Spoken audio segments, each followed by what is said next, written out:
Hindi sana ako mag-umil dyan eh. Umubo kayo eh.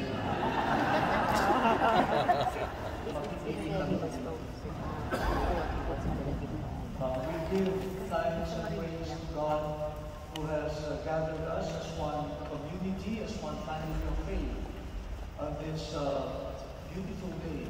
And here in the United States, the memorial of St. Camillus de Lelis, who took care of the sick and the abandoned, is being celebrated. Because in other parts of the world, his memorial is celebrated on the 14th of July. But here, so we bring to God, through the intercession of St. Camillus, the concerns of our brothers and sisters who are experiencing sickness. We pray for their families and their communities as well. Our gospel is part of a long episode in the ministry of Jesus.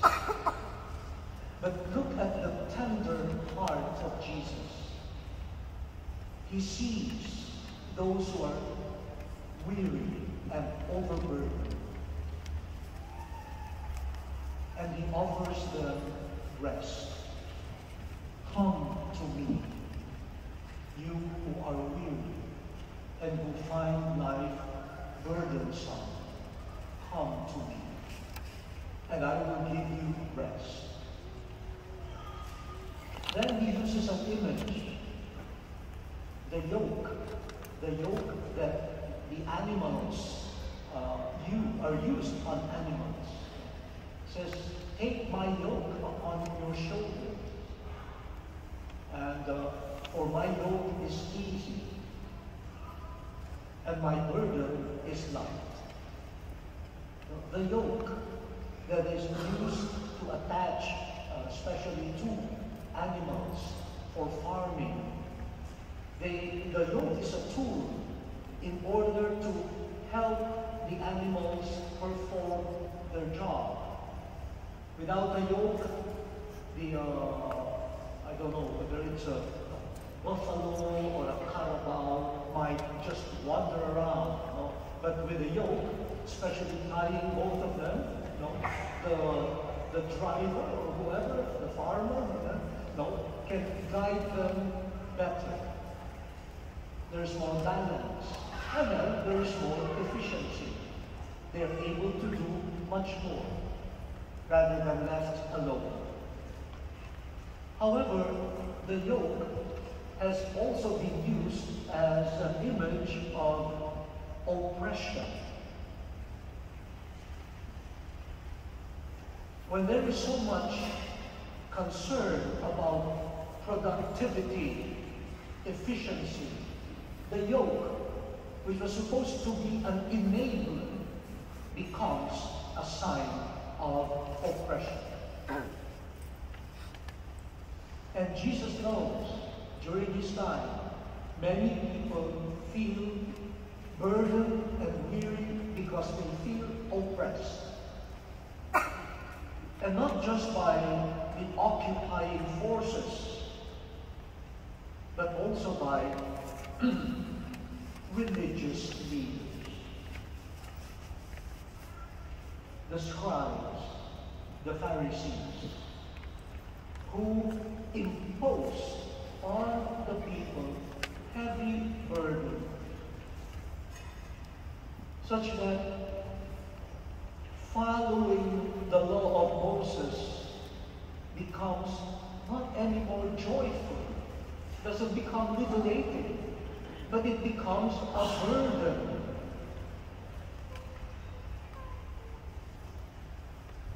Why did you come close to a person with leprosy? You are impure.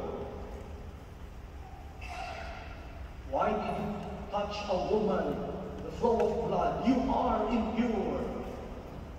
So all of these things, and then you find yourself, where am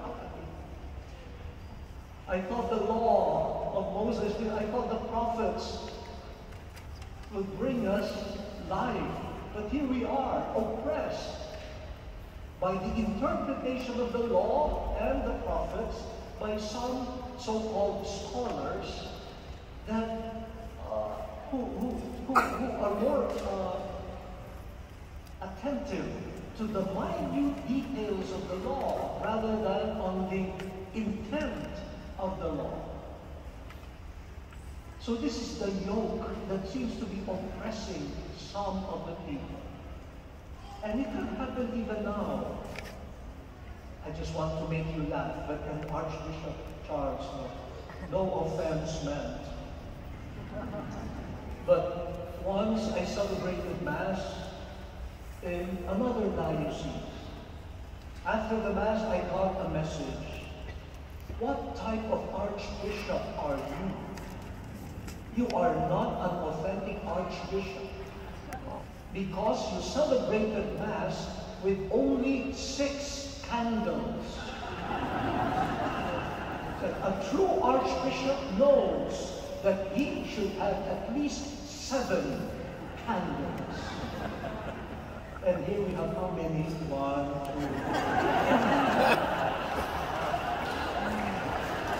I mean, what a burden!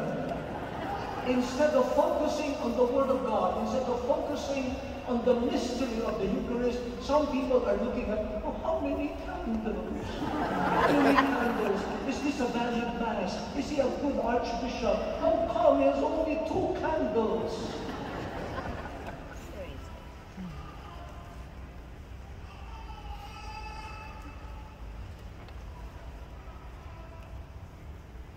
And there are many more examples. Yeah, Jesus just got out of some debate with the so-called experts, who were imposing yoke. That, see, the yoke is supposed to help the animals move forward and be productive. But there is a way of imposing, for example, some of these rules that impede people from moving and from bearing fruit.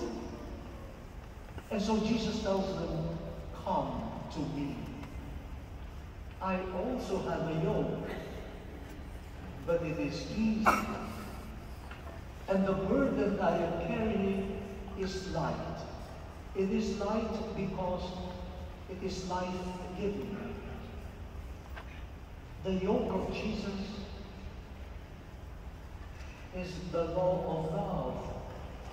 Love God above all, with all of your might. And love your neighbor as you love yourself. Love, yes, is a burden, but it is a burden that gives energy. It is a burden that is light. May I know how many of you are mothers? Mga nanay. Okay. I'm sure when you see your son or daughter sick, and taking care of him or her is a burden that is light. Because it comes from love. It is not an obligation imposed on you. You even say, Lord, let me assume the sickness. Free my daughter, free my son. It's a burden that is light because it is love. I see some. Do you say the same thing when your husbands are sick? I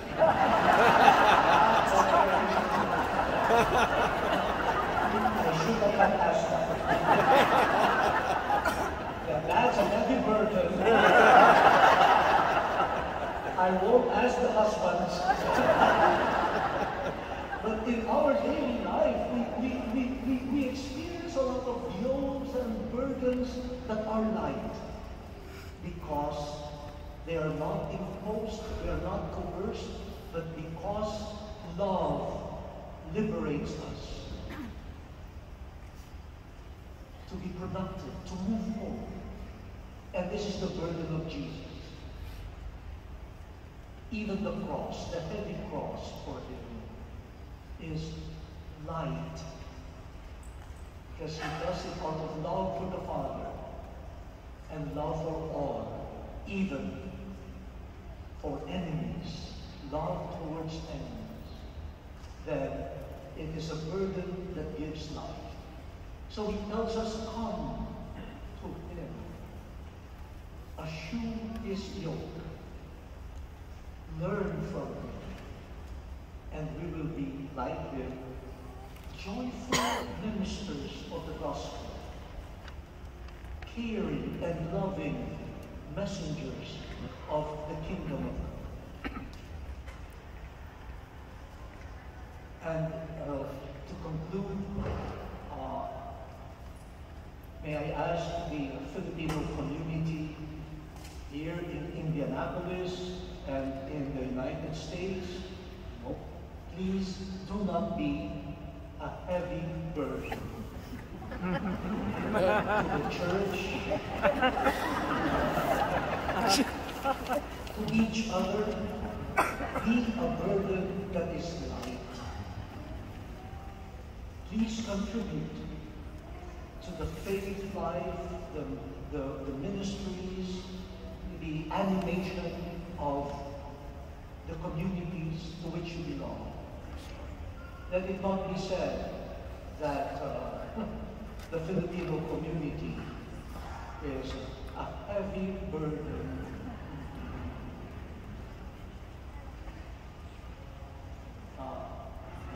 No one says that. Let us wait this afternoon. It's a prayer, no? And the same with our brother priest here. Yes, no? Be light in the sense of light-heartedness.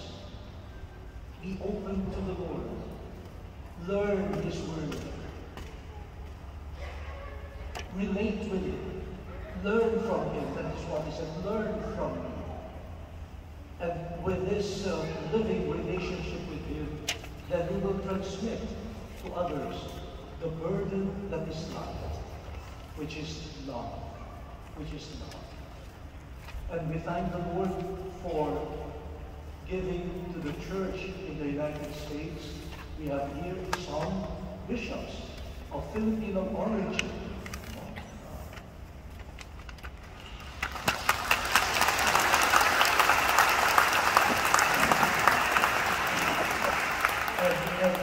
One has just been appointed Archbishop of Agana in Guam. Yeah.